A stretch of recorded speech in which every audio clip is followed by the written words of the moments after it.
ସାଙ୍ଗରେ ଉପସ୍ଥିତ ରହିବେ ତାଙ୍କର ଦୁଇ ସୁପୁତ୍ରୀ ସୋଫିଆ ଆଲମ ଏବଂ ନାଦିଆ ଆଲମ।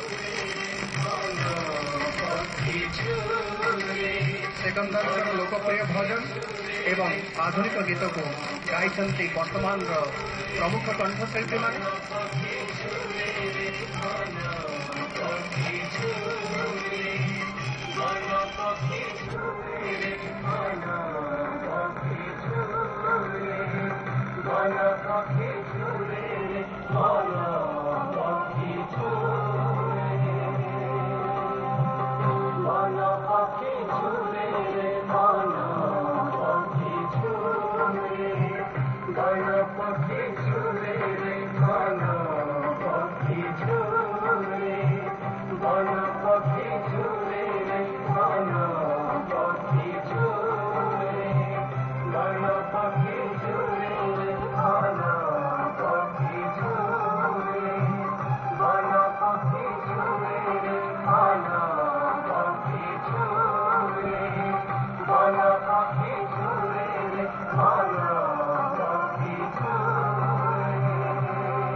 आमे बर्तमान ईस्टर्न मीडिया अध्यक्ष श्री सौम्यरंजन पट्टनायक महोदय को अनुरोध करुछु से किसी कहे।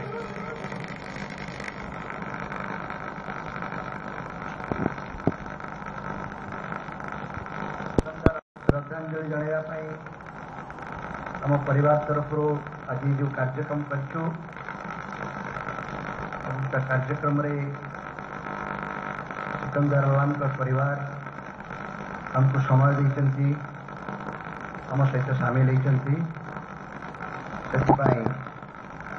प्रथम कृतज्ञता और धन्यवाद जनवाई चाहूँगी। आज ये छोटिया कार्यक्रम माध्यम आम श्रद्धांजलि जनावाई आम चेष्टा करूँ। श्रद्धांजलि सभा भाग नेला बेले मोर गोटे कथा अत्यंत दुखर सहित पाइबा पड़ुछि। आम कलाकार मान कौन सम्मान पाइबा हेले मरवा पड़ो जीवदशा सम्मान टी मिल ना। सिकंदर बाबू को मुझे जानी मन में बहुत अफसोस रहीगला। एत लोकंर से मनोरंजन कले किंतु मन को इन्हीं के सम्मान दे पारे। आज चली जावा परे आम कौन दे पारू। आज उद्देश्य दुईटी सीडी ये उन्मोचन